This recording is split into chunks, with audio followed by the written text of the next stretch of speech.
Le 21 août 2024, c'était les Prosoro qui ont été condamnés à 2 ans de prison ferme.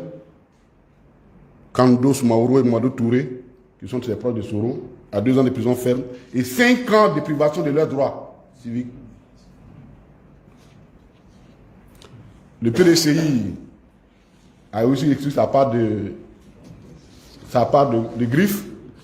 Ange Dagri, qui est un cas de PDCI, a été ici interpellé. Bon, le PDCI a plus de chance que nous. Lui, on l'a entendu et on l'a mis sous contrôle judiciaire. Il est rentré chez lui à la maison. Mais c'est l'affaire est pendante. Le 5 décembre, c'était le procès de notre camarade, vice-président du CSP, Damana Adja. Le 4 décembre, avant lui, un jour avant lui, c'était quoi? On a fini par l'appeler l'intendant du tribunal, parce qu'il connaît tous les points du tribunal. Il connaît tous les points, donc on l'appelle l'intendant du tribunal, du palais de justice.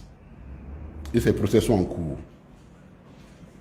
Le 8 janvier, l'année est finie, ils n'ont pas soldé les comptes, ils ont continué. Et Ponon, le secrétaire général, je crois qu'il est là. Ponon, Etienne. Et puis, le drone, Kofi appelle le drone. Ils sont convoqués. Ils passent en procès. Bilo Daniel, secrétaire général adjoint.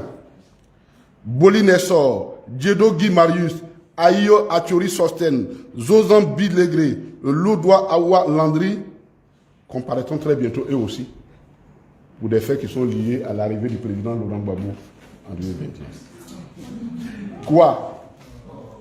C'est depuis 2020, c'est-à-dire la fameuse affaire, 3e mandat conflictuel. C'est pourquoi on juge quoi? Ceux que j'ai cités là, ceux-là c'est par rapport à l'arrivée du président Laurent Gbagbo, le 17 juin 2021. Qu'on les convoque maintenant, ceux que j'ai cités.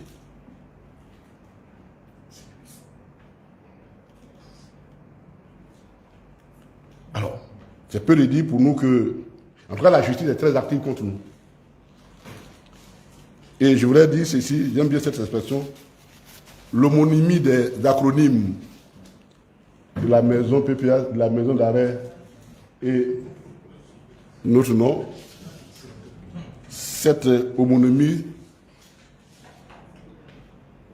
est en train de devenir des synonymes. Donc on n'est plus des homonymes, c'est-à-dire homonymes, vous avez le même nom. Mais là, c'est synonyme, c'est-à-dire que PPACI et PPA, c'est la même chose. Parce qu'il n'y a aucune raison. Et j'ai demandé à une amie, bon, je serai, on a des amis parmi nous, mais cher ami, est-ce que ce n'est pas gênant que quand vous êtes dans la cour, toutes les affaires que vous appelez là, ça concerne un seul et même parti politique? Il a dit, frère, buvons notre whisky et puis on va oublier les restes là.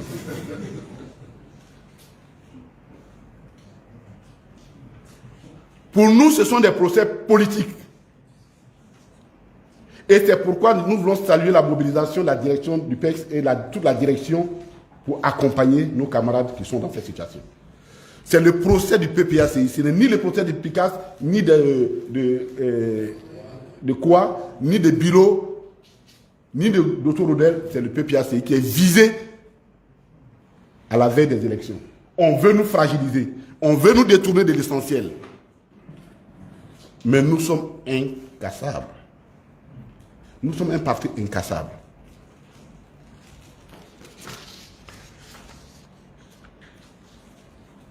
Je ne parle même pas de la société civile. Comme je l'ai dit, il y a 21 de leurs gars qui sont en prison, condamnés à 6 mois, parce qu'ils ont marché contre la vie chère. La question de la détention de nos militants. Dans la tournée qu'a effectuée l'épouse du président Laurent Gbagbo pour remercier, sur demande de son époux, pour remercier la population, les femmes surtout et les jeunes, qui sont restés constants et qui ont prié, qui sont restés aller témoigner l'expression de reconnaissance du président. Lors de sa dernière rencontre avec les jeunes, elle a fait une révélation glaciale sur les conditions de détention de son époux à Congo.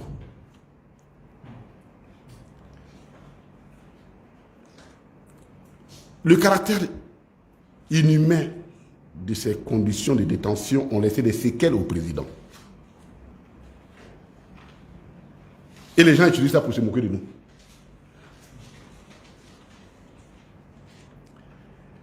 Et cette révélation glaciale des conditions de détention du président Laurent Gbagbo, qui était connue de l'ONU et des autres Français qui l'avaient arrêté, ça il faut le dire. Il ne peut pas me dire qu'il ne savait pas où se trouvait, dans quelles conditions se trouvait le président Laurent Gbagbo. Il ne faut pas les prendre comme une simple révélation ou parce que son épouse voulait attirer l'attention ou bien la pitié sur son homme, son mari. Non. Il faut comprendre cela comme une alerte qui nous interroge, qui nous oblige à nous interroger sur les conditions de détention de nos camarades qui sont en prison. Parce que comme le dit la Bible, s'ils ont pu le faire ouvertement au bois vert, mais nous autres, c'est grave. Les bois secs. C'est pourquoi quand il est venu, instruit de sa propre expérience, il a demandé à aller rendre visite aux prisonniers. Et le gouvernement a refusé. Et le gouvernement a refusé. Je rappelle que Gala a été interpellé et détenu sur la base d'une publication que le gouvernement juge diffamatoire sur les conditions de détention des jeunes qui ont été arrêtés pendant la marche de la vie chère. Ok. Donc, pour qu'on finisse, pour nous rassurer, la direction du parti a demandé à nos avocats de requérir un droit de visite à la direction pour aller nous-mêmes aller constater les conditions de détention de nos camarades. Voilà le sens de la révélation qui a été faite par l'épouse du président. Mme Gbagbo l'a dit. C'était ça.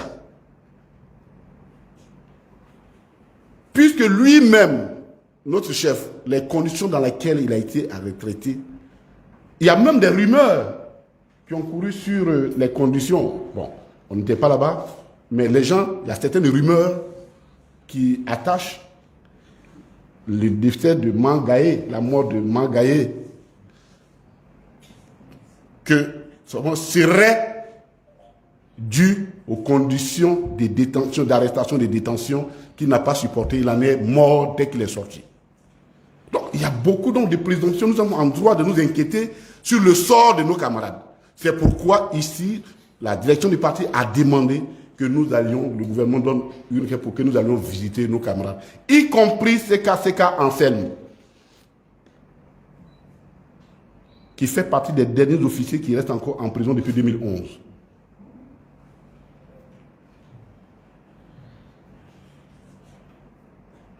Et ça, pour nous, c'est important. Ça, c'était les conditions de détention.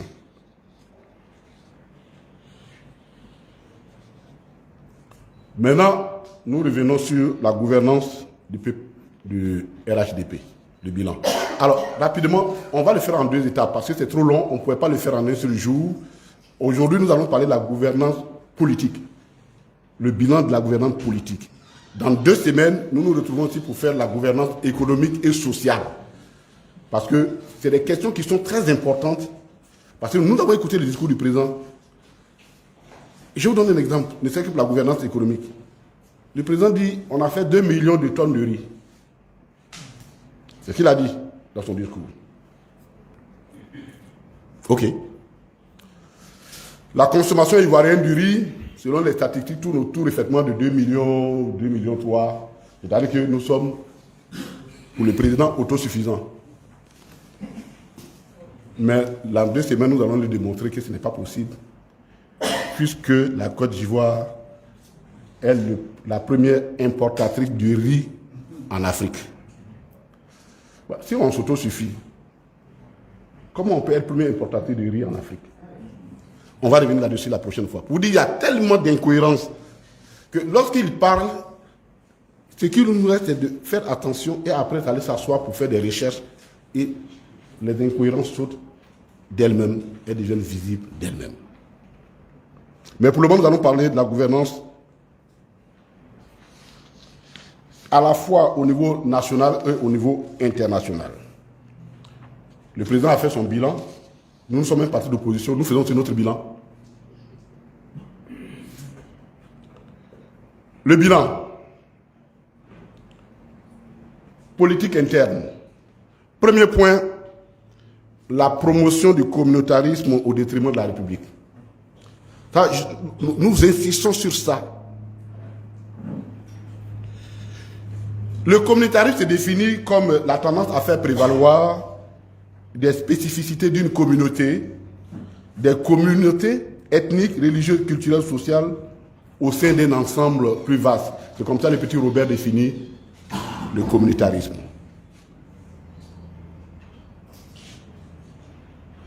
Donc, le communautarisme renvoie toujours à un repli identitaire. Il renvoie toujours à un repli identitaire. Et, je ne sais pas si vous avez remarqué, ces temps-ci en Europe, la hantise est forte. La hantise contre le communautarisme est très forte parce qu'elles se souviennent exactement de ce que cela a valu dans l'histoire au siècle dernier. Les 2 dernières guerres mondiales ne sont que les fruits du communautarisme, d'une forme de communautarisme.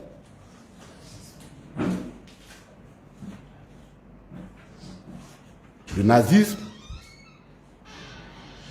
hitlérien et le fascisme mussolinien sont des variantes du communautarisme. C'est pourquoi les gens prennent beaucoup de mesures. Pas plus tard que 2 ou 3 mois, la France a pris une loi qu'ils appellent la loi contre les séparatismes. C'est en fait ce que nous on appelle le communautarisme et ils appellent le séparatisme. C'est-à-dire, et ils ont raison, parce que là que vous vivez en communautarisme, vous êtes dans une logique de séparation par rapport aux autres.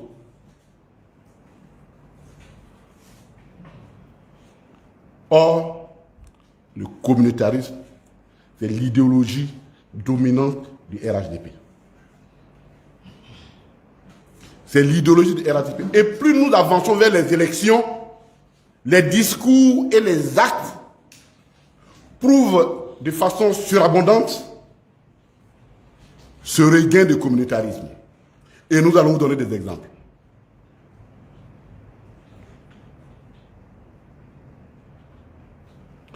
Ici, ce communautarisme fait appel à une sorte de fraternité régionale ou religieuse. Ça, c'est le communautarisme version RHDP. On vous donne des faits, rien que des faits. Le 12 novembre 2021, Gilbert Koné Kafana, qui était le président du directoire du PIP du RHDP, il a lancé à Kourgo l'Union des cadres du Grand Nord. Pour eux, ce n'est pas gênant. Mais un parti politique, c'est-à-dire au moment où nous étions au pouvoir, on décide de créer l'Union des grands cadres de l'Ouest. C'est pourquoi faire avec ça. Il dit non que c'est pour des actions de développement. Mais vous êtes déjà au pouvoir. Qu'est-ce que votre union va apporter de plus que le gouvernement ne vous doit pas encore donner? Mais au demeurant, quand on a regardé, tous ceux qui étaient en toi, moi, ils ne m'ont pas appelé. Ousmane, peut-être qu'ils t'ont appelé. Malik, peut-être qu'ils t'ont appelé. Bon, en tout cas, ils ne nous ont pas appelés. Donc, eux, là, nous, on n'est pas concernés par le développement du Nord. C'est le groupement politique des cadres RHDP pour le Nord. Quand on a vécu la crise qu'on a connue en Côte d'Ivoire, on ne peut pas faire la promotion d'un tel truc. C'est inacceptable.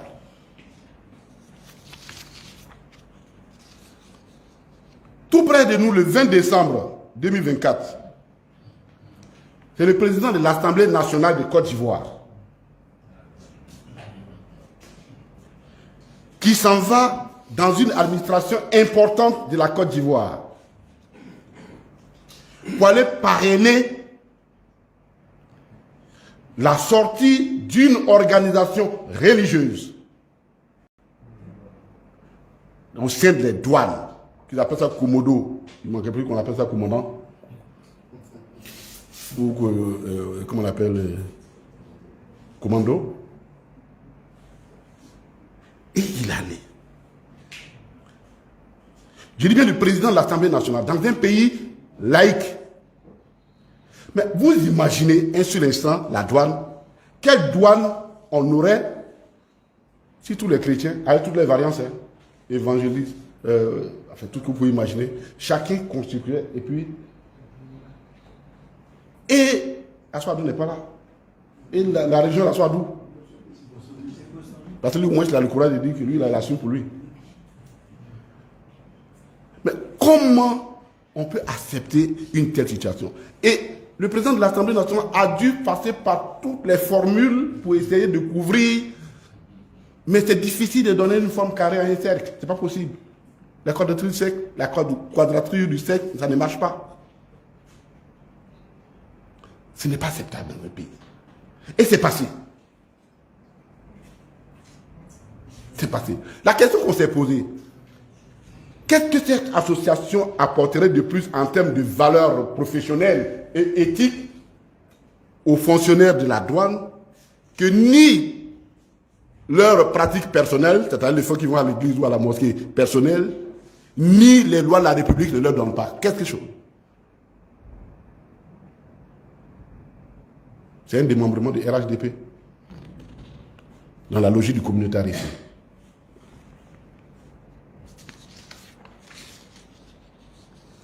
Le 20 septembre, ça c'est la totale. On en a parlé ici, c'est-à-dire dans l'État de Côte d'Ivoire. Le RHDP, parti au pouvoir, a créé une plateforme d'accès aux emplois uniquement pour ses militants. C'est-à-dire que le RHDP lui-même au pouvoir, il se fait concurrence, il crée une association qui fait une concurrence au gouvernement dans ses missions régaliennes.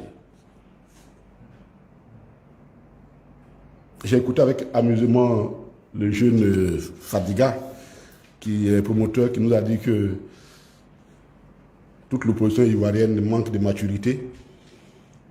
Enfin, il justifiait cela. Je dis, bon, vous savez,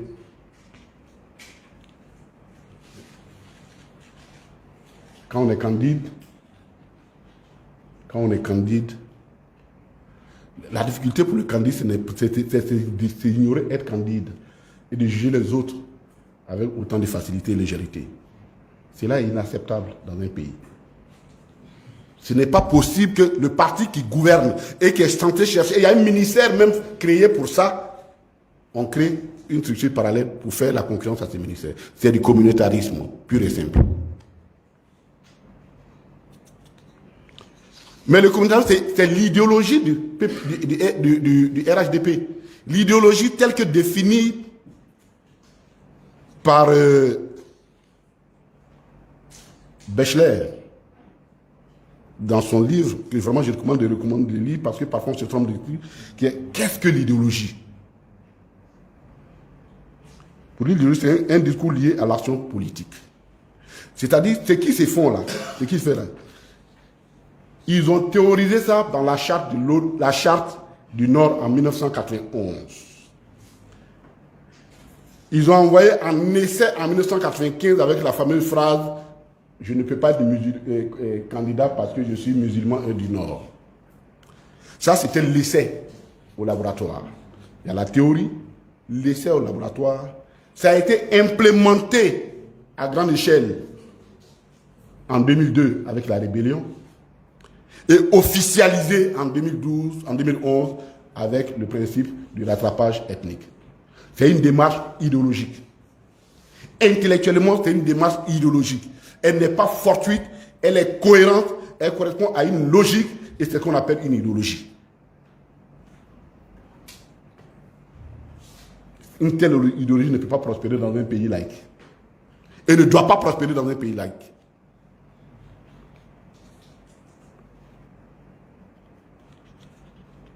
Et vous comprenez pourquoi le RHDP ne peut pas faire la réconciliation.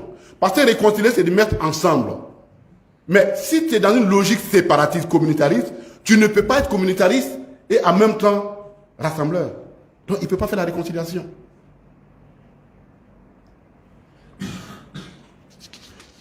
Mais cette idéologie favorise la corruption. Et c'est le deuxième point. La corruption. Ça encore des faits. En 2024, des records ont été battus. Le 25 octobre 2024, le groupe d'action financière, qui est un organisme dont on a déjà parlé, a rajouté la Côte d'Ivoire sur la liste et le Liban sur la liste grise, sur sa liste grise, c'est-à-dire la liste des pays peut-être. C'est-à-dire où manifestement il y a des raisons de s'inquiéter sur le fruit, sur l'argent sale. Or, qui parle d'argent sale parle d'argent sorti des crimes et de la corruption. Étant entendu que la corruption c'est un crime. Je rappelle, je me suis amusé à chercher le code civil pénal chinois, j'en avais entendu parler. Dans le code pénal chinois, la corruption des hauts cadres de l'administration est punie plus que le meurtre. Oui. Parce que tout simplement les Chinois, dans leur philosophie, estiment que quand tu prends l'argent de tout le monde, pour toi seul, tu vises à tuer ce monde-là, et c'est plus important que tuer une seule personne. Et là-bas, la sanction, c'est la pendaison haut et court. C'est le code pénal chinois. Je suis allé mener des recherches pour le découvrir. Et donc, la liste grise, qui veut dire que le pays a reculé. Le pays n'était pas sur la liste grise. En 2024, le pays a rejoint la liste grise. Ça veut dire que le pays a reculé, là où les pays comme le Sénégal en sont sortis. Nous avons rejoint le Bangladesh, l'Afghanistan, et puis tout ce que vous savez. Eux encore, on peut comprendre que la situation de leur pays est telle que, évidemment, lorsqu'il y a des troubles, l'économie tout-terraine prospère. Mais en Côte d'Ivoire, c'est la sanction de la gouvernance du RHDP.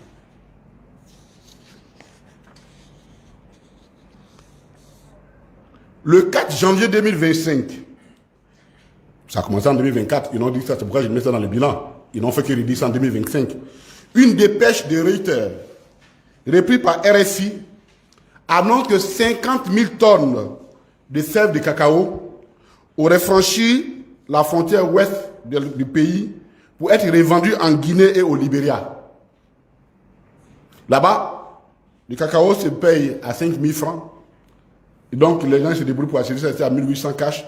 Ils traversent la frontière avec et ils s'en revendent ça à 5 000. 50 000 tonnes. C'est ce qu'on a découvert. C'est ce qu'on a. 50 000. Non.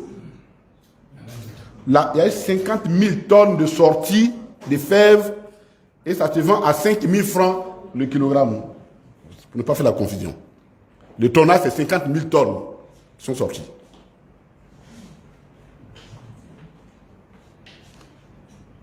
Comme toujours, le gouvernement attend quand c'est ça, maintenant ils sortent et ils ont pris maintenant une décision, une mesure militaire, une opération militaire qu'ils appellent le code Verrou 322 pour dire on va sécuriser la région et on a dégommé.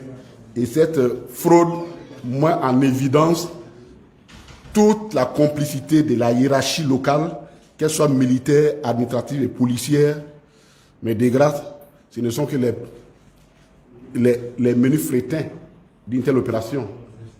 Parce que eux, ils sont à l'ouest. Mais comment se fait-il que RFI annonce encore que à Ferké,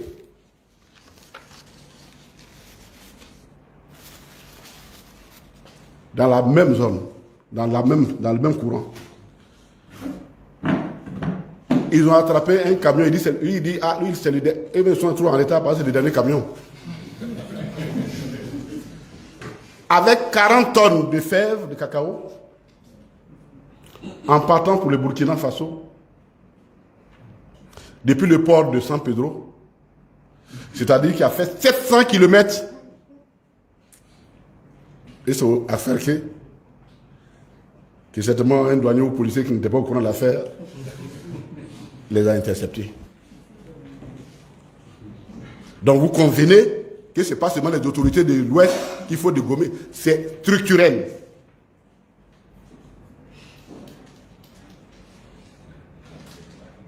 Mais une économie de contrebande ne peut prospérer que là où il y a la corruption. Ça, c'est la règle économique de tout le monde. Ce sont les règles primaires d'économie.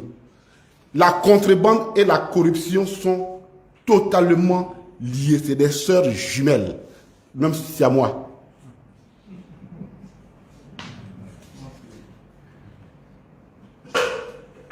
On peut moi dire combien ça coûte les pertes de l'État avec un tel trafic. Autre information. Des informations de plusieurs sources et qui n'ont pas encore été démenties par le gouvernement font état de ce que 11 gendarmes, dont un officier supérieur, seraient en procès en catimini pour le vol de 200 kg de cocaïne d'un stock saisi et destiné à être détruit. Ça se circule, le gouvernement n'a pas démenti et on dit le procès allait en catimini. Si ces informations se confirment, ça veut dire que ce procès en cachette témoigne de l'embarras du gouvernement dans cette situation. Parce que la justice se rend publique. C'est seulement les sorciers qui font les trucs en cachette. Mais pourquoi c'est embarrassant? Parce que la gendarmerie, parmi tous les corps, en tout cas armés, a toujours été présentée comme à une certaine dignité, qui a une certaine élite, un corps d'élite qui agit avec dignité et honneur. C'est ce qu'on reconnaît à la gendarmerie. Mais ça, c'était la gendarmerie avant le RHDP. Et c'est ça qui les embarrasse.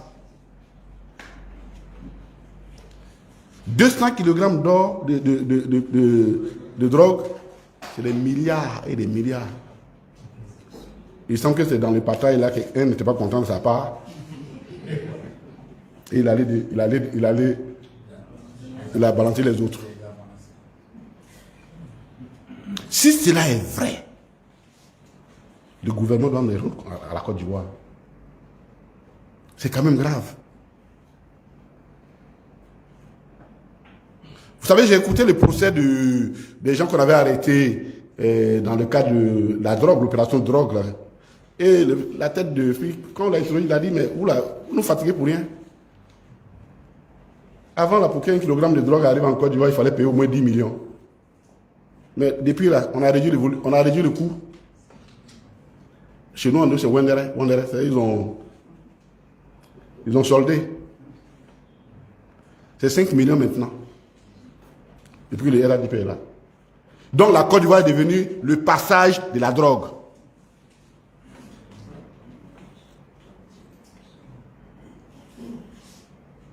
Parce que les gendarmes ne peuvent pas s'amuser à un jeu comme ça s'ils ne se rendent pas compte que ça se faisait avant.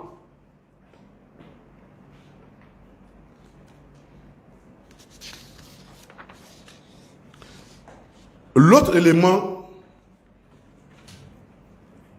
qui sent la corruption et le déni de droit est inacceptable, c'est le bradage, le braquage de Versus Bank. Ça, je vous envoie tous les dossiers ici. Hein. La presse, si vous voulez, on va vous les donner. Je ne vais même pas aller loin parce que Ferro Bailly, qui est votre confrère, a fait un article qui est tellement bon que le reprendre même, je risque de dénaturer les faits. Je crois que je dois l'avoir ici, le jeu de Ferro Bailly. De quoi s'agit-il? C'est-à-dire, même dans le Far West, on fait pas ça. Avant, on ne faisait pas ça. Où un Django arrivait et puis rentre dans la ville, dit bon, moi je suis le chef et puis ta banque là, je la prends. Et puis, je suis assis là.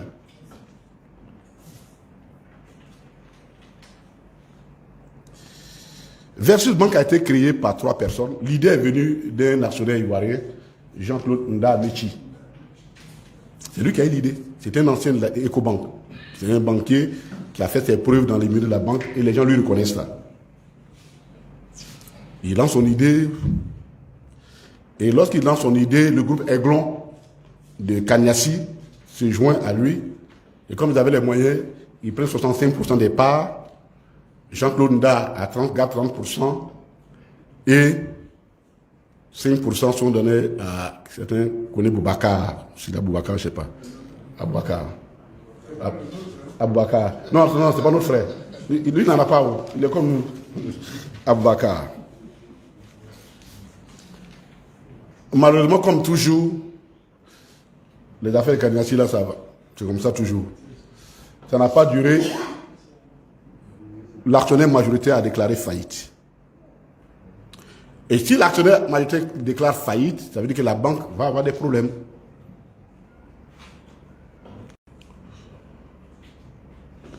Finalement, dans les combinaisons, notre gouvernement décide de sauver cette banque-là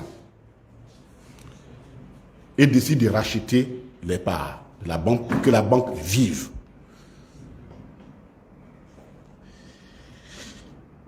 Et il y a une convention qui est signée entre l'État et nous.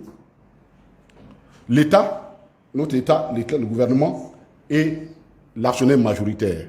Parce que Jean-Claude Nda, puisque les actions de Kanyasi avaient été reprises déjà par un groupe suisse.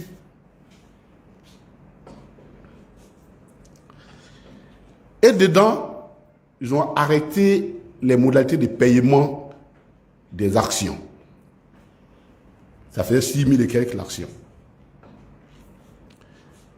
On devait payer 900 et quelques millions à Nda, mais le gouvernement a négocié avec lui pour payer 535 millions en son temps. Et lui a dit, l'autre contrepartie, on te laisse continuer comme DG de la banque. C'était une décision du président Laurent Gbagbo. Quand il s'est informé, il a su que la banque était dirigée par un Ivoirien. Il a dit qu'il faut l'appeler, il laisse lui de sa banque. Parce qu'il y avait aussi des manœuvres bizarres pour racheter sa banque.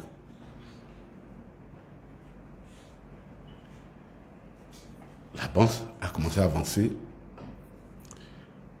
Mais l'actionnaire qui avait racheté, majoritaire qui avait racheté, lui aussi a abandonné le truc en cours de route. Du coup, le gouvernement n'avait plus le choix que de reprendre la banque en main pour sauver ce qui devait être sauvé.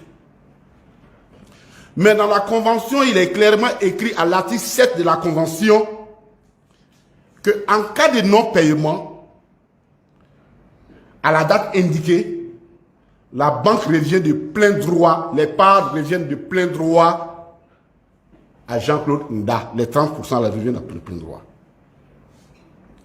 La convention c'était en 2009. Mais comme c'était en cours d'année, on n'avait pas de budget. Parce que le budget, l'État, c'est le budget. C'était des fonds qui n'étaient pas budgétisés. Donc, on avait programmé faire le paiement en 2010. Nous tous, on est au courant de ce qui s'est passé dans ces pays-là. Donc, le paiement n'a pas eu lieu à la date indiquée. À partir de ce moment, la condition résolutoire de plein droit qui était inscrite s'applique automatiquement. Étant entendu qu'en droit ivoirien, comme partout, si on est encore dans un pays de droit, la convention, c'est la loi des parties. Donc c'est la loi qui pose l'État et Jean-Claude Nda.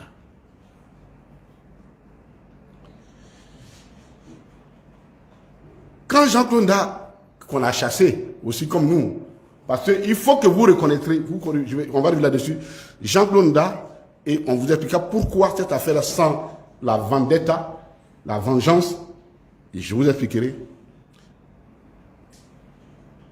Jean-Claude Nda,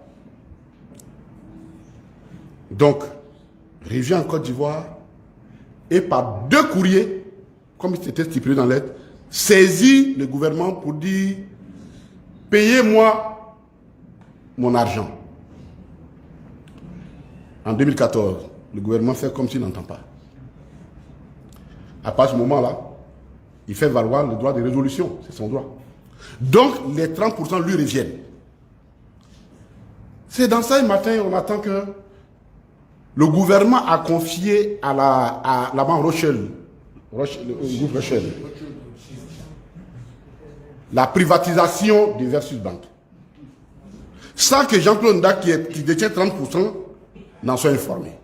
Il monte vers eux, Rothschild, pour dire « Hey, vous voulez faire un truc, mais je suis propriétaire, je ne suis pas informé, voici. » Rothschild a une réputation à défendre.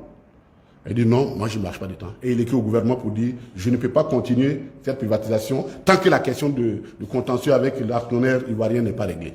Donc on abandonne. Rothschild abandonne.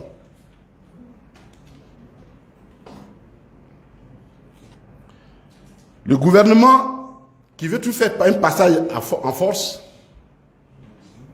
décide de traduire Jean-Claude Nda devant la justice en référé, jour, et on dit, chaque jour que Jean-Claude Nda s'opposera, s'il s'oppose à l'action de la privatisation, il doit payer 100 millions de francs par jour.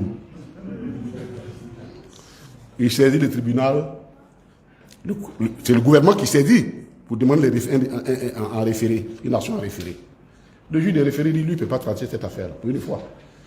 Et il se déclare incompétent. Et il met même les dépenses au gouvernement. Donc, l'affaire est là. L'affaire est là. Le gouvernement va essayer de faire cette vente-là forcée à la CNPS. Mais la CNPS dit, moi je gère la retraite des privés. Je ne peux pas engager ma retraite des privés dans une affaire avec ce contentieux. Parce que tout le monde entier en parle. Et la CNPS décline l'offre. Et alors, c'est nous, notre retraite là. La CGRAE, pour nous là. C'est ça qu'on vend. On oblige la CGRAE à acheter la banque. À 11 milliards et quelques. Et la CGRAE, en connaissance de cause, sachant que le conflit existe, pense pas ici. Mais cette vente-là, elle est nulle.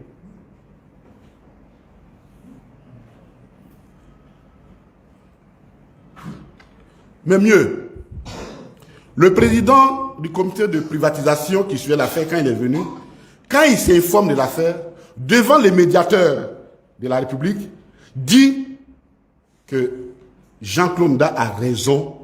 Parce que ce qui se passe, c'est comme si on veut le spolier de ses droits et ce n'est pas acceptable. Christian Kofi, je sais plus, Christian Kofi, qui était le président du comité de privatisation. Quand il a fini ça, on l'a viré. On a mis un nouveau. Vous savez, j'ai offert dans les Far West là, c'est pas facile de faire le droit. Hein. Il y a une opération, les gars, ils avaient braqué une banque dans les Far West et puis le chef bandit a demandé de partager l'argent à quelqu'un. Lui, il était très bête, il a partagé l'argent en 3 parts égales. Le chef bandit l'a tué. Il a appelé un deuxième de partager. Il partage en 2, il donne une grande partie au chef bandit et puis le reste, il partage entre les 2 autres qu'il est. Il a tué. Le chef bandit l'a tué. Et le dernier qui a accompli la leçon, quand il a départagé, il a pris tout l'argent et il a donné. Il a donné au chef bandit. Alors le chef bandit qui rit et qui lui dit, mais qui t'a appris à faire un si beau partage? Il dit, ce sont les 2 qui sont là qui m'ont appris. Donc, le nouveau gouverneur, le nouveau, comment on appelle, le président, qui sait, parce que lui, il était directeur de cabinet du ministre Dibi, qui connaît toute l'affaire, mais conscient des problèmes qu'il y a, conscient des difficultés qu'il y a, décide de dire que non. Nous, on reconnaît qu'on vous doit l'argent, mais on va vous payer au prix de 2009. Ça ne passe pas. Une action, ce n'est pas une obligation. Une action, ce n'est pas une obligation. C'est dans ça qu'un matin, que notre frère, c'est mon grand frère, mais je fais les choses qu'elles sont, Daouda Soukpafolo,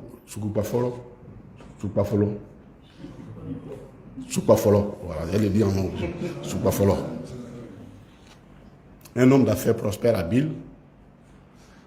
On apprend qu'il crée un holding le 18 décembre 2024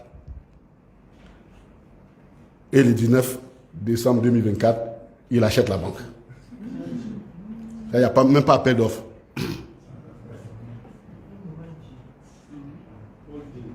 C'est pas possible ça. Un holding.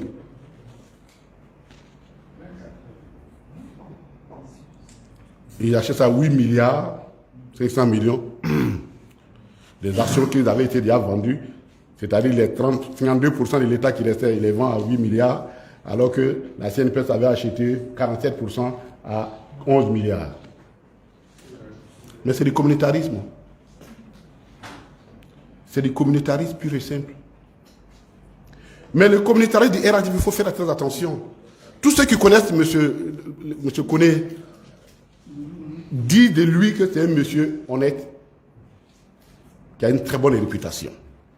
Il n'aime pas les coups bas. Pourquoi il s'est retrouvé dans ça? Ça, c'est le côté revers du communautarisme. Parce que voilà comment le communautarisme version RHDP fonctionne. Leur idéologie, c'est quoi? Écoutez, vous les gens de telle catégorie, au nord et autres, faites attention, hein. Si on perd le pouvoir, vous êtes mort. Donc, on essaie ça sous forme de chiffon qu'on fait tourner au visage des gens. Et pour mieux les tenir, on leur donne le pouvoir financier et autres. Finalement, ils finissent par se convaincre que malgré tout, il faut que nous acceptions de rester dans cette logique. Ça, c'est le côté pervers du communautarisme. Version RHDP. C'est rien d'autre qu'une autre forme de communautarisme. Nous avons essayé d'appeler M. Soukpafolo pour lui dire, savoir s'il était informé de la clause. On ne l'a pas encore eu, je n'ai pas eu, mais on va continuer de lui parler. Parce que M. Jean-Claude que nous avons touché, il dit, je n'ai rien contre Soukpafolo, c'est un Ivoirien qui fait ses affaires, mais il faut bien qu'on s'entende. Il faut bien qu'on trouve une solution. Je ne peux pas accepter que mes parts me soient dessaisies de cette façon. Donc nous, là, si le RHDP est incapable de créer les conditions d'affaires parce que nous rimons par la corruption, il faut que nous, le PPACI, nous encourageons les deux hommes d'affaires à se rencontrer pour régler ce problème parce que Jean-Claude n'a pas rester dans cette situation-là. Ça, c'est l'histoire des choses. Le deuxième fait rapide, c'est Bamba Daouda, Bamba Mamadou. Toi, tu es au courant de cette affaire? Bamba Amadou, non, Bamba. KN Distribution. KN Distribution. C'est un jeune homme d'affaires. Parce qu'on le soupçonne d'être proche de nous, parce que le communautarisme, lui, il fonctionne aussi comme ça. Quand tu n'es pas... Si tu es censé être avec eux et que tu n'es pas avec eux, ils sont imputés avec nous. Hein. Alors nous, là, ils s'amusent avec nous. Hein. Parce que le communautarisme fonctionne de cette façon-là. Et lui, il était ce qu'on appelle dans le langage courant les dépôts de Brassivoire. Dépositaire, c'est-à-dire qu'on vient déposer les boissons, il vend. Et il avait commencé à prospérer. Et il décide donc, lui, de créer sa propre marque en important des produits énergisants qui ne sont pas produits par Brassivoire, pour dire les noms par quel nom. Et il va déposer ses marques à l'OAPI. Au Cameroun, on lui décerne tout, il a tout. Il commande ses produits. Les produits arrivent. Et puis un matin,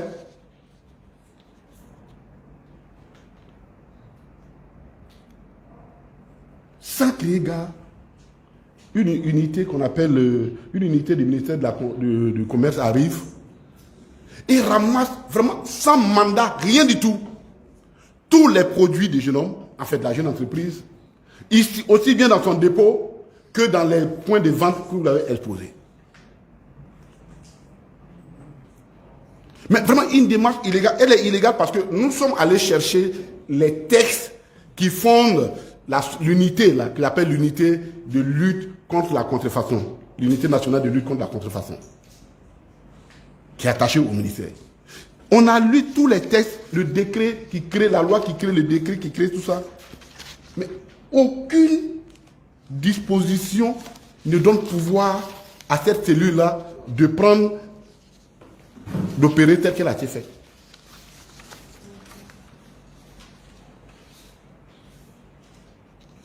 Aucune.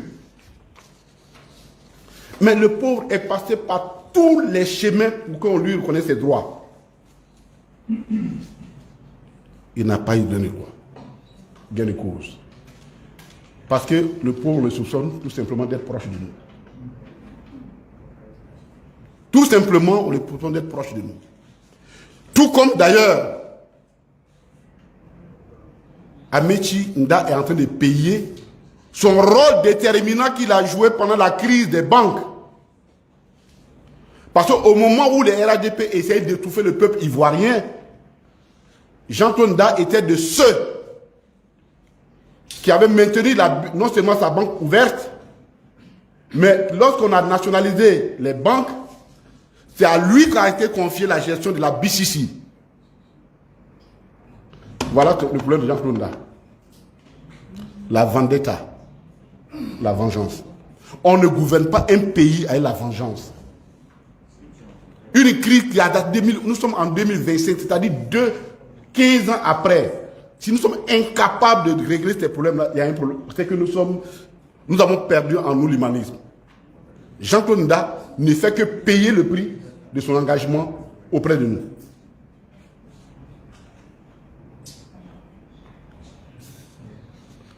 Et c'est la même chose. Et l'entreprise de Bamba a été fermée. 400 personnes ont été mises au chômage. Et le pauvre, il fait tout le tour du monde pour chercher une solution. Il est même allé jusqu'à la présidence. On a tous ses courriers, ses rencontres qu'il a eues.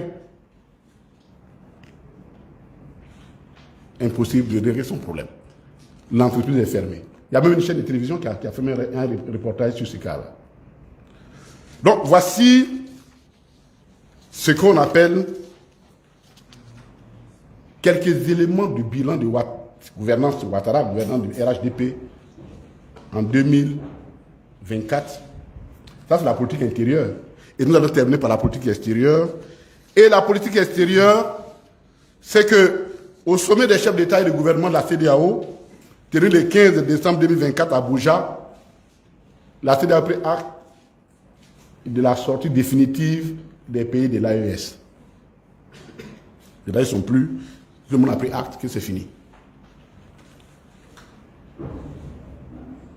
C'est le plus grand échec diplomatique de l'AES depuis sa création, de la CEDEAO depuis sa création en 1975. Que 3 membres quittent automatiquement et définitivement l'organisation régionale, sous-régionale. Mais pour beaucoup de personnes, cet échec est imputable à 3 personnes, 3 personnalités. Le chef de l'État ivoirien, l'ancien président chef d'État du Sénégal et le président, l'actuel chef d'État du Bénin.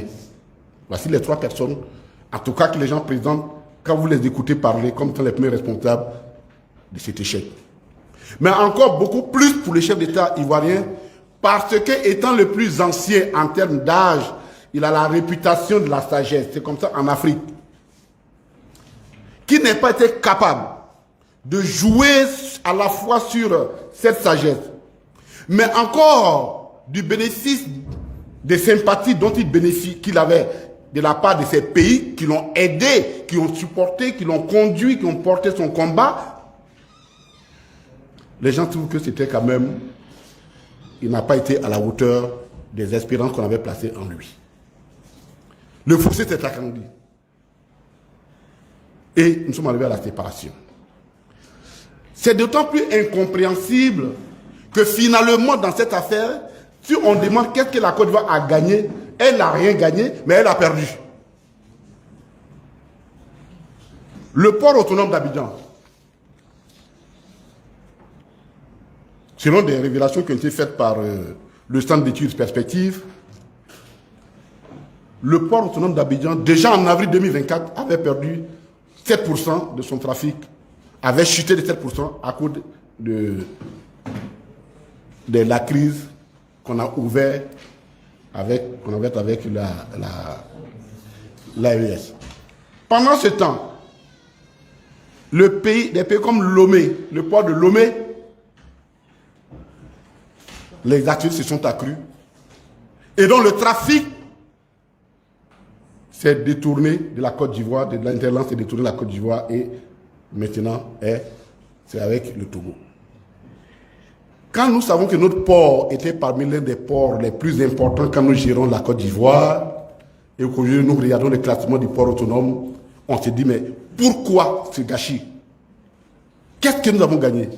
Surtout qu'en prévision du renforcement des flux avec les pays de l'Interland, le gouvernement avait en prévision le port sec, qui était en train de travailler sur le port sec de Ferké.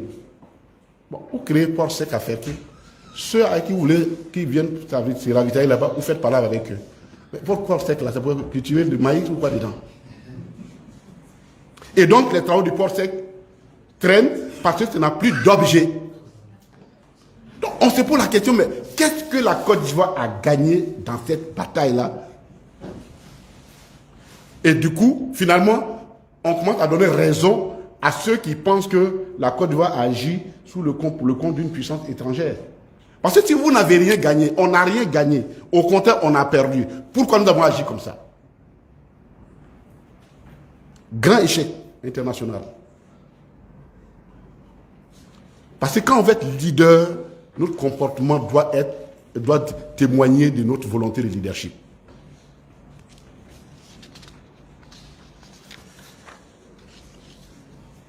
Et les journalistes, vous êtes compliqués là. Bon, d'accord, j'ai compris. Ça, c'est la question de l'AES. On va terminer ce dernier point sur l'histoire du 43e Biman. Le 43e Biman. Dans son discours de fin d'année, le chef de l'État a annoncé que la base militaire du 43e Biman a été rétrocédée à la Côte d'Ivoire à la suite des accords conclus avec les autorités françaises. Cette annonce, dans un autre contexte, aurait été sans objet, n'aurait pas entraîné beaucoup de confusion. Or, cette annonce est intervenue après ce qui s'est passé quelques années avant avec les pays de l'AES, mais immédiatement après l'annonce faite par le gouvernement sénégalais et le gouvernement tchadien. Et donc, ça a créé une certaine confusion dans l'esprit des gens. Au point où RFI lui-même, non, France 24, dans son édition écrit, le président de la Côte d'Ivoire demande le retrait des forces françaises. Vous prenez ce jour-là, les bandes déroulantes là, c'est comme ça que c'était écrit. Donc, les gens de RFI disent, ah, vous voyez, vous parlez, nous là, on est panafricanistes, nous voici, nous aussi, on est en train de faire chose. Donc, il veut se donner l'étoffe des héros panafricanistes. Oh, mais la situation est totalement différente. Et on va vous expliquer pourquoi elle est différente. Et c'est certainement d'ailleurs cette sortie-là qui a effarouché Macron au point où il a perdu son latin diplomatique devant ses diplomates la dernière fois. Il faut que vous sachiez que depuis les déconvenus de l'armée française dans l'AES, la politique française de la présence militaire, de leur présence militaire en Afrique a commencé à être révisité. L'objectif, c'est étant présent, mais en camouflage. On est présent, mais sous forme, dans le camouflage. Et donc, parmi le camouflage, consistait à diminuer non seulement l'effectif de militaires en Côte d'Ivoire et au Sénégal, mais symboliquement, de garder les militaires français, mais dans un camp qui ne porterait plus leur nom.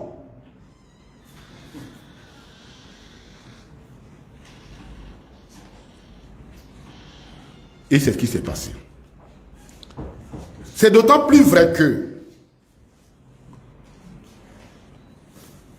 fort de soutien que leur a apporté l'armée française pour la conquête du pouvoir en 2011,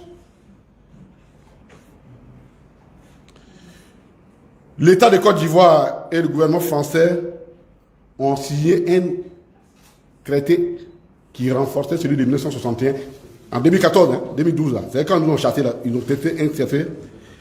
Le traité a été signé le 26 janvier 2012. Il a été ratifié en France par le décret 2014-1764 du 31 décembre 2014. Le 21 décembre 2019, c'est-à-dire avant-hier, un protocole additionnel relatif aux installations mises à la disposition des forces françaises stationnées ou en transit sur le territoire de la République de Côte d'Ivoire a été signé entre les deux pays. Ce protocole a été ratifié le 29 janvier 2021, hier. Et que dit ce protocole? Article 3, relatif à l'escale aérienne à la disposition des forces françaises de l'escale aérienne à l'aéroport Félix Houphouët-Boigny. Et son alinéa indique ceci, et je le cite intégralement, afin de permettre de mettre en œuvre l'organisation d'escale aérienne prévue au point C du point 1 de l'article 4 du traité, c'est le traité dont je parle là, la partie ivoirienne met gracieusement à la disposition exclusive des forces françaises une parcelle pour l'implantation de l'escale aérienne pour une durée de 50 ans.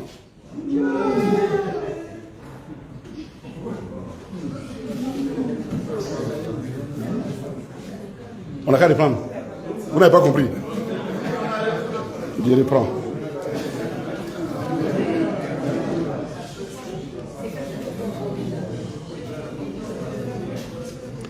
Le décret de ratification signé en France le 29 janvier 2021, je dis bien hier, 21. Vous comprenez? Et qui révèle le protocole additionnel au traité, dit ceci en son article 3, alinéa 1, afin de permettre de mettre en œuvre l'organisation d'escale aérienne prévue au point C du point 1 de l'article 4 du traité, la partie ivoirienne met gracieusement à la disposition exclusive des forces françaises une parcelle pour l'implantation de l'escale aérienne pour une durée de 50 ans. On a compris? Est-ce qu'on a compris ça? Donc, en 1921, donc hier, la France, en 2021, il y a dit 1921, non, 2021, pardon, la France et la Côte d'Ivoire ont renforcé la présence militaire française en Côte d'Ivoire. À ce jour, ce traité n'a jamais été résilié. Donc, dire que les forces françaises quittent la Côte d'Ivoire c'est une contre-vérité. Parce qu'on va être poli, c'est une contre-vérité. C'est une omission grave. C'est une omission grave.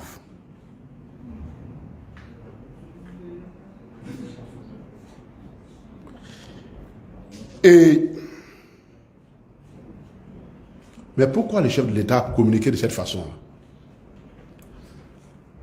C'est parce que, en tout cas, c'est que ces militants ont perçu, ils veulent profiter aussi de l'héroïsme qu'on accorde à tous les panafricanistes. Ils veulent bien en profiter. C'est pourquoi il a communiqué comme ça. Mais ce faisant, il reconnaît implicitement que la présence de militaires de forces étrangères en Afrique est anachronique. Puisqu'il est obligé en communiquant comme il le fait, il veut s'attirer la sympathie. Ça suppose qu'il sait que cette présence-là, si elle existe, elle entraîne plutôt de l'antipathie. Voici la logique qu'on peut tirer. La matrice, il confirme que la matrice politique réelle actuellement en Afrique, c'est la souveraineté des peuples. Et sur ce point, une fois encore, son excellent le président Laurent Gbagbo a eu raison. Trop tôt. C'est pourquoi chacun veut tirer profit de la meilleure partie de ce mérite.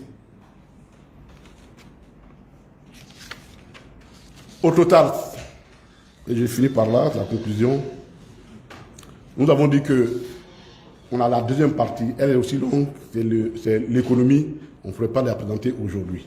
Parce qu'elle est encore plus détaillée, elle touche des questions essentielles. La Côte d'Ivoire, on va les faire présenter. Mais lorsque la politique est défaillante, tout ce qui décline la politique est défaillant. Tout ce qui décline la politique est défaillant. Et la situation économique n'est pas meilleure. Les écrous de la Côte d'Ivoire ont besoin d'être révisés vraiment. Le président Laurent Gbagbo l'a promis. Le PPACI travaille à cet effet. Une fois encore, bonne et heureuse année à chacun et à chacune. Je vous remercie.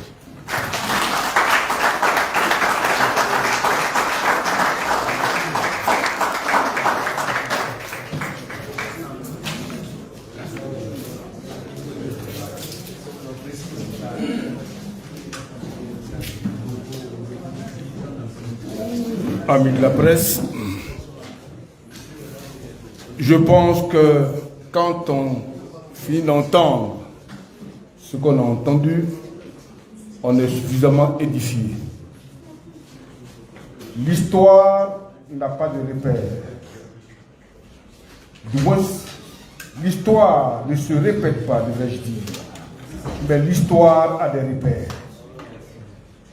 Et de ton côté, Katina a fait avec forte éloquence la démonstration d'affirmation qui vient de nous établir.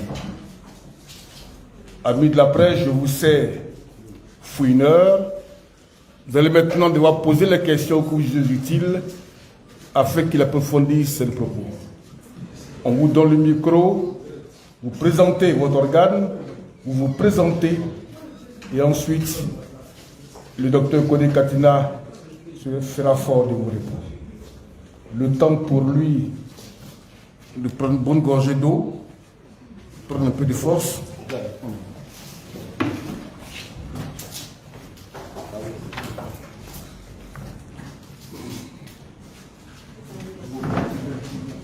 Ben, je suis à vous, comme la sardine est à l'huile. C'est bon, on vous écoute. On est parti pour les questions.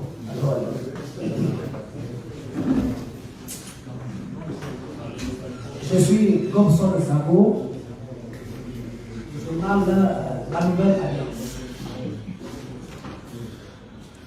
Tout à l'heure, vous avez parlé du rapport sur la question de la candidature du président Laurent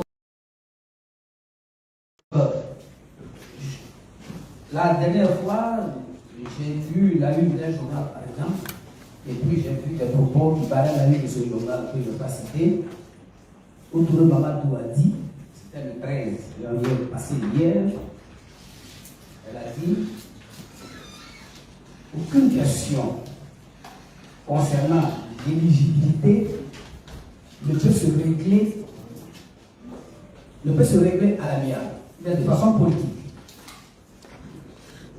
Et il a terminé sur l'autre point pour dire que la participation de tous les leaders aux élections de 2025 ne garantit pas la paix. N'est pas? Ne garantit pas la paix. Ok. Monsieur le ministre, qu'avez-vous à dire?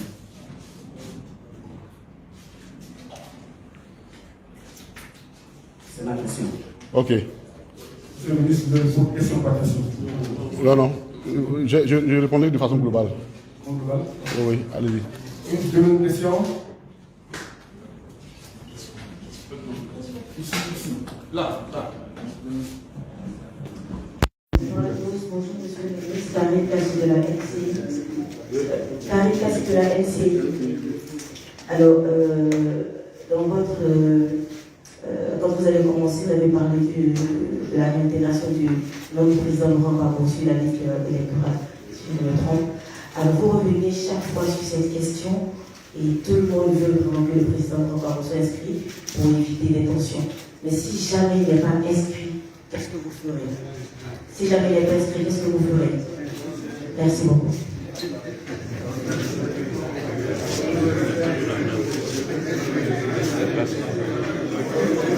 Une autre question? Je vous la poser une question, s'il vous plaît. Sylvain Legault, Pan-Africa Média. Ma question est relative au deuxième point sur les droits de l'homme. Hier, c'était le ministre Dosso qui avait été arrêté. Ensuite est venu Gala. Le PPACI n'a fait que dénoncer et décrier. C'est vrai, la dénonciation est une forme de démocratie, mais cela ne porte pas, il ne semble pas porter. Avec les membres du PPACI qui sont arrêtés, on a l'impression qu'à la longue, on finira par vider le PPACI de sa substance. Vous ne faites rien. Est-ce qu'il y a quelque chose qui est prévu au-delà de la dénonciation? C'est la question que je peux vous poser. Alors, pour finir, une dernière question?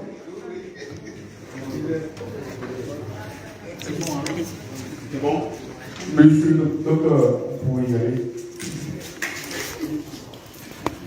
Alors, Théo Mandou aurait dit, comme je l'ai pas vu l'article, que la participation de tous les leaders politiques ne garantit pas la paix. Mais c'est très simple. Mais le président Ouattara n'a qu'à quitter. Il ne faut pas qu'il soit candidat. Parce que lui-même, sa candidature pose problème de légalité. Au moins, lui n'a qu'à s'éliminer, puis la loi l'élimine déjà.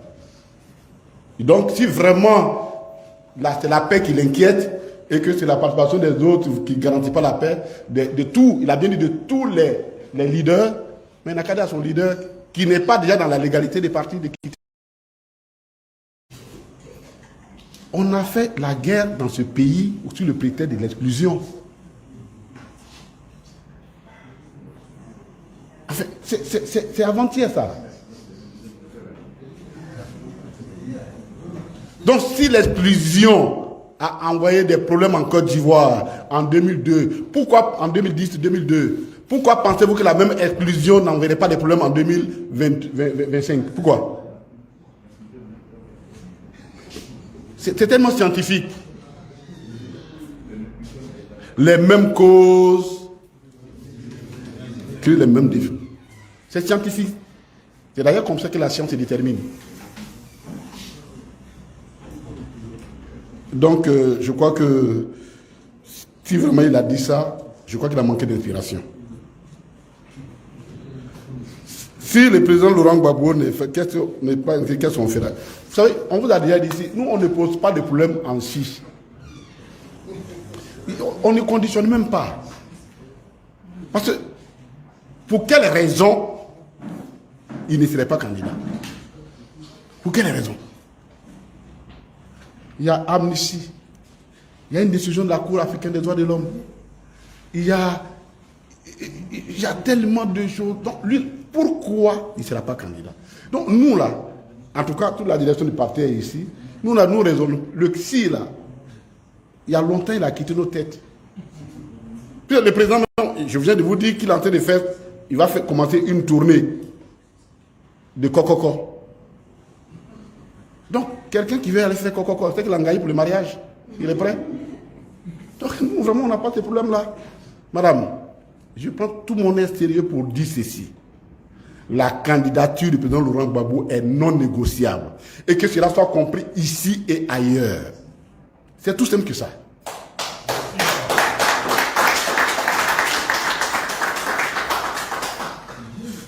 Le PPACI ne fait que dénoncer. Non. On a fini de parler. On a fini de dénoncer. On vous a dit qu'on commence des tournées, que le président de notre président, notre candidat va sur le terrain. Donc, on continue notre mobilisation. Vous savez ce que je vais dire aux uns aux autres? Ce pays-là, il faut avoir beaucoup de sagesse pour être opposant. Il faut avoir la grandeur d'esprit pour être opposant. Parce qu'avec un régime comme celui-ci, si vous n'avez pas la grandeur d'esprit du président Laurent Gbagbo, le pays là, vous allez le déchirer en 1000 morceaux. Oh, les gens croient qu'on n'avance pas. Mais nous avançons. C'est quand ils vont se rendre compte là, c'est qu'on est au palais présidentiel. Nous, on avance.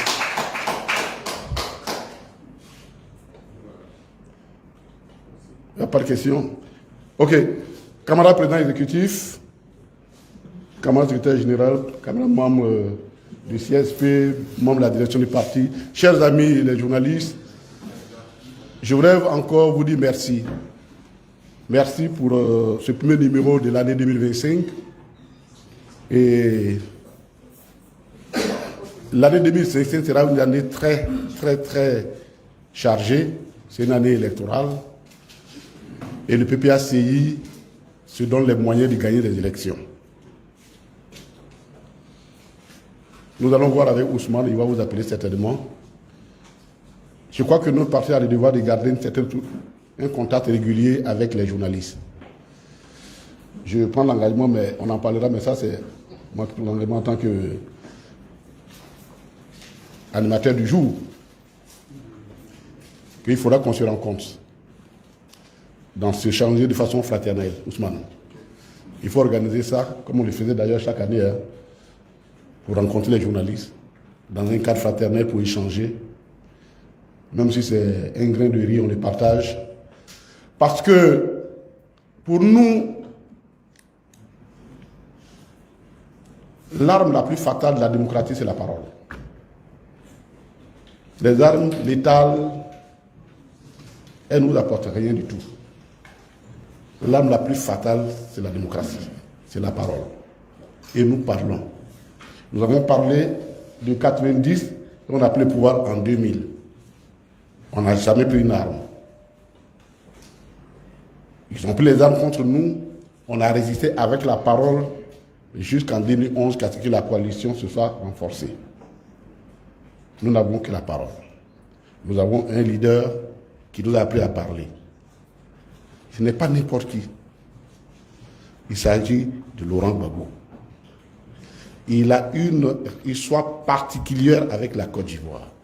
Que je pense honnêtement, peut-être à la limite, en dehors du président Houphouët-Boigny qui avait cette légitimité historique, très peu de leaders politiques peuvent se prévaloir de cette complicité qu'il a avec le peuple de Côte d'Ivoire. Pour nous, c'est suffisant. Pour nous, c'est suffisant.